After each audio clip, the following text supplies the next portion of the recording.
muitas vezes olhamos para o passado para nos compreendermos a nós mesmos.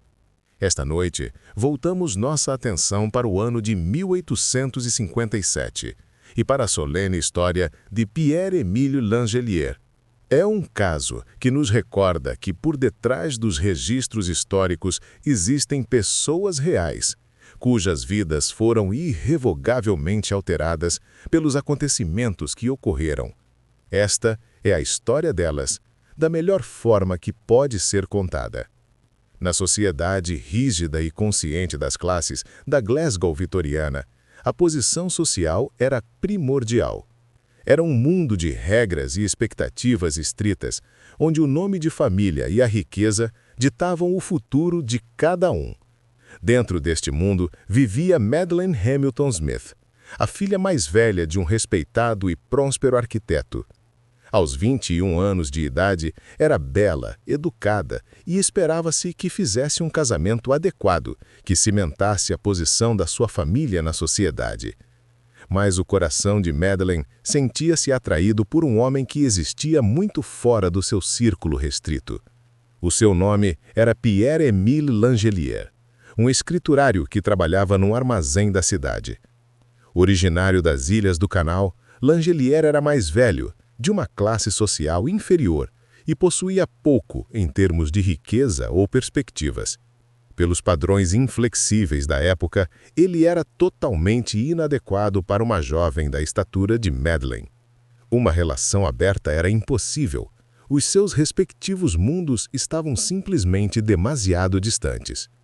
E assim, o seu amor foi forçado a viver nas sombras. O namoro começou em 1855 e, com poucas oportunidades de se encontrarem pessoalmente, floresceu através da palavra escrita.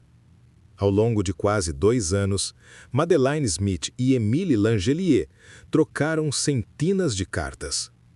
Esta correspondência tornou-se o testamento secreto da sua relação, um mundo privado construído em tinta e papel. As cartas dele para ela perderam-se para a história, mas as cartas dela para ele sobreviveram e pintam um quadro vívido de um caso apaixonado e, em última análise, perigoso. Na sua caligrafia fluida, Madeleine declarou Émile seu marido aos olhos de Deus, derramando a sua devoção e frustração com a sociedade que os mantinha separados.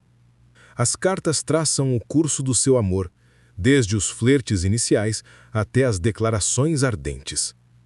À medida que o seu laço se aprofundava, começaram a organizar encontros clandestinos.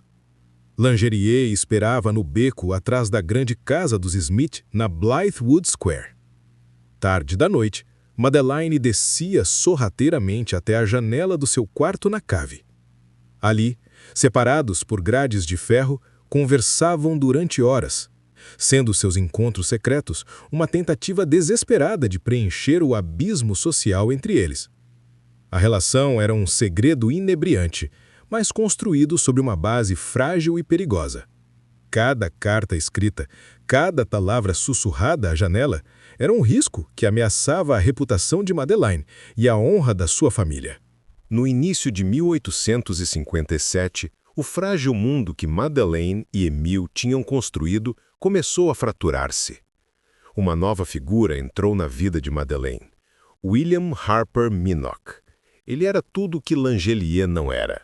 Um empresário de Glasgow, rico e com boas ligações, Minock era o pretendente ideal aos olhos de Madeleine. O Sr. Smith aprovou o casamento de todo o coração, e em breve, Madeleine e o Sr. Minock ficaram oficialmente noivos. Para Madeleine, este noivado representava uma encruzilhada. Num caminho estava a vida que a sociedade esperava dela, um casamento confortável e respeitável com um homem da sua própria classe. No outro estava Émile Langelier, o amor apaixonado e secreto que detinha o poder de a arruinar. A pressão era imensa. Ela tentou terminar sua relação com Langelier, escrevendo-lhe que o amor deles tinha sido um sonho frio e cruel e que tinham de se separar. Mas Langelier não era um homem que se deixasse dispensar tão facilmente. Tinha investido 2 anos da sua vida no caso deles e considerava Madeleine sua esposa. Era possessivo, emotivo e agora profundamente ferido. O noivado com William Minnock não tinha resolvido o problema de Madeleine. Tinha o transformado numa crise. Confrontado com a intenção de Madeleine de casar com outro homem, o desespero de Émile Langelier transformou-se em coação. Ele recusou-se a aceitar o fim do caso e, mais importante, recusou-se a devolver as cartas dela. Estas cartas, cheias de declarações apaixonadas e detalhes íntimos, eram agora uma arma. Nelas, ela referia-se a ele como seu marido e falava da sua intimidade física, palavras que, se tornadas públicas, destruiriam por completo a sua reputação e o seu noivado com o Sr. Minnock. Langelier deixou claras as suas intenções. Se ela não rompesse o noivado e casasse com ele, ele iria ter com o pai dela e mostrar-lhe a prova do seu longo caso secreto. A ameaça aterrorizou Madeleine. O tom das suas próprias cartas mudou drasticamente. Desapareceram as profissões de amor, substituídas por súplicas frenéticas e desesperadas. «Tenho de ter as minhas cartas de volta», escreveu ela. «Dá-me, e serei tua amiga para toda a vida». Ela implorou e persuadiu, apelando a qualquer afeto que ele ainda pudesse ter por ela. Mas as suas súplicas foram em vão. Langelier manteve-se firme, convencido de que a poderia forçar a honrar as promessas que lhe fizera. Madeleine Smith estava encurralada. As cartas de amor que outrora foram uma fonte de alegria tinham se tornado instrumentos de chantagem, e o homem que ela um dia adorava tornara-se a maior ameaça ao seu futuro. À medida que a pressão de Langelier aumentava, as ações de Madeleine Smith tomaram um rumo arrepiante. Em 2 ocasiões distintas, em fevereiro e março de 1857, ela visitou a farmácia de Murdoch & Co. em Glasgow. Em ambas as visitas, comprou uma quantidade de ácido arsenioso, mais conhecido como arsênico. Esta era uma substância altamente tóxica, mas estava disponível para compra nas farmácias, desde que se assinasse um registro de venenos e se desse um motivo para o seu uso. Acompanhada por uma amiga na primeira visita, Madeleine assinou o registro como M. H. Smith. Alegou que o veneno era necessário para matar ratos na casa de campo da sua família, perto do rio Clyde. A compra foi devidamente registrada pelo assistente do farmacêutico. Algumas semanas mais tarde, ela regressou sozinha e comprou outra quantidade da mesma substância, afirmando mais uma vez que era para controle de roedores. No contexto de uma jovem respeitável de uma grande casa, a explicação era plausível. Mas no contexto da sua situação cada vez mais desesperada com Émile Langelier, estas compras seriam mais tarde vistas sob uma luz muito mais sinistra. Ela possuía agora não só um motivo poderoso para se ver livre do seu antigo amante, mas também os meios para o conseguir. O capítulo final da vida de Émile Langelier começou tarde na noite de domingo 22 de março de 1857. Ele estava hospedado em Franklin Place e, enquanto se preparava para sair, disse à sua senhoria, a senhora Anne Jenkins, que ia ver a senhorita Perry, o pseudônimo que ele e Madeleine por vezes usavam. Mencionou que era provável que ela lhe desse uma chávena de café ou cacau. Ele saiu da sua hospedaria por volta das 21 horas e não regressou senão várias horas depois. Aproximadamente às 2:30 da manhã, a senhora Jenkins foi acordada pelo toque violento da sua campainha. Era Langelier. Ele estava curvado de dor, queixando-se de uma doença grave. Estava atormentado por violentas dores de estômago, sede intensa e acessos de vômito. A senhora Jenkins e outro hóspede tentaram cuidar dele, mas o seu estado deteriorou-se rapidamente. Um médico foi chamado, mas pouco pôde fazer. Durante toda a manhã, Émile Langelier sofreu terrivelmente. Por volta das 11 de segunda-feira, 23 de março, ele estava morto. A natureza súbita e violenta da sua doença levantou imediatamente suspeitas. Não se tratava de uma doença comum. O médico que o atendeu recusou-se a emitir uma certidão de óbito, sem uma investigação mais aprofundada. As autoridades foram notificadas e o que começou como um caso secreto estava prestes a tornar-se uma sensação pública. Foi realizado um exame post-mortem ao corpo de Émile Langelier. As conclusões foram conclusivas e chocantes. O seu estômago continha uma enorme quantidade de arsênico, mais de 80 grãos, enquanto uma dose de apenas 2 ou 3 é considerada fatal. Não havia dúvidas de que ele tinha sido envenenado. A polícia iniciou a sua investigação e o rastro rapidamente os levou à pessoa que tinha dominado os últimos anos da sua vida. No seu quarto, os detetives descobriram a vasta coleção de cartas de Madeleine Smith. À medida que liam a correspondência, toda a história do caso se desenrolou diante deles. O amor secreto, as promessas quebradas, o noivado com outro homem e as ameaças de exposição de Langelier. O motivo estava descoberto. Quando os investigadores verificaram os registros de venenos das farmácias locais, encontraram a assinatura de Madeleine, confirmando a sua compra do mesmo veneno que tinha matado seu antigo amante. As provas eram condenatórias. A 31 de março, Madeleine Smith foi presa e acusada do homicídio de Pierre-Émile Langelier. A notícia escandalizou Glasgow. A ideia de que uma jovem da sua posição social pudesse ser acusada de um crime tão frio e calculado era quase impensável, e a cidade aguardava o seu julgamento com uma antecipação ofegante. O julgamento de Madeleine Smith começou a 30 de junho de 1857, no Supremo Tribunal de Justiça, em Edimburgo. Tornou-se a sensação jurídica da década, atraindo multidões e uma intensa cobertura midiática.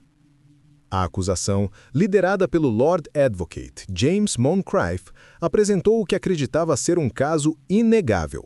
Apresentaram uma narrativa clara e convincente.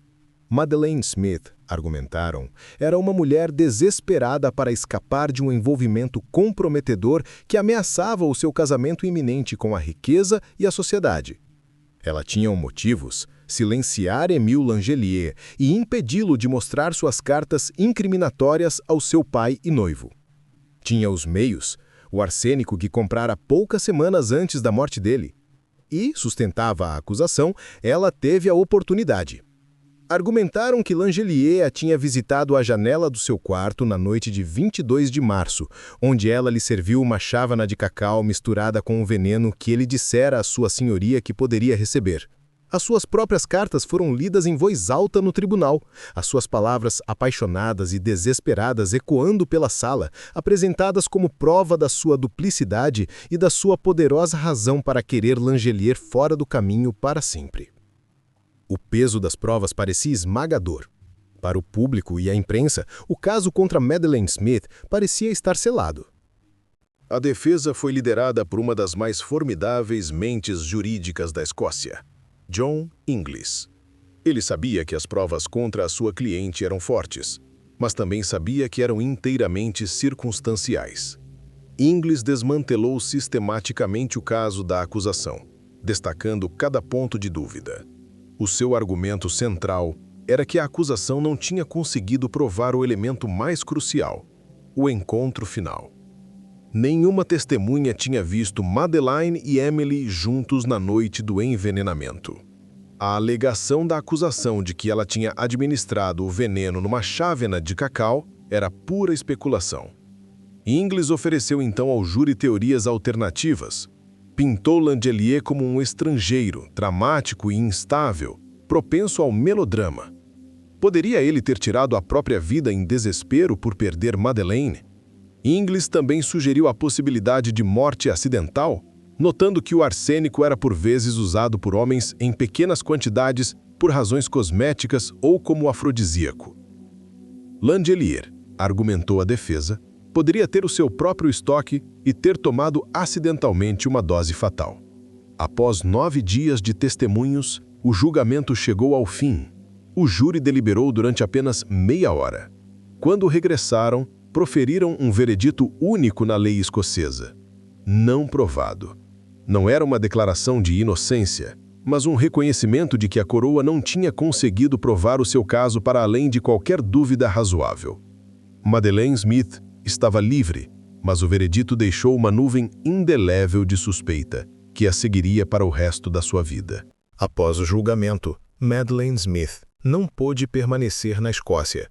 A notoriedade do caso tornou impossível uma vida normal ali.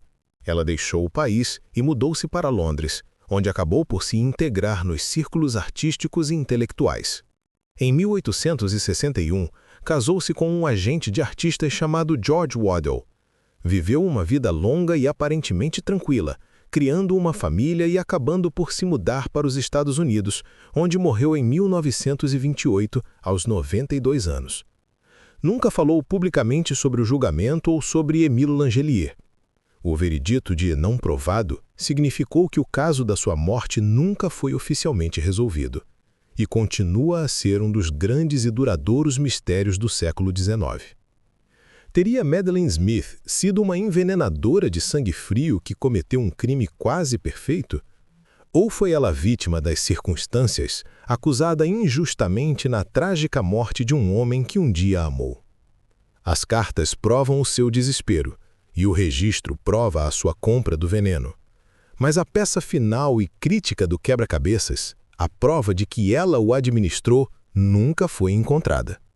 A verdade sobre o que aconteceu em Glasgow naquela noite de março morreu com seus participantes, deixando apenas especulação e uma história que continua a fascinar e a perturbar até hoje. Obrigado por ter passado este tempo conosco. Refletir sobre estes acontecimentos passados é uma forma de recordar os indivíduos envolvidos e o impacto que suas histórias tiveram nas suas comunidades. Se tiver alguma reflexão sobre o caso de hoje, convidamo-lo a partilhá-la respeitosamente nos comentários abaixo. Esperamos que se junte a nós novamente para o nosso próximo caso de crime real.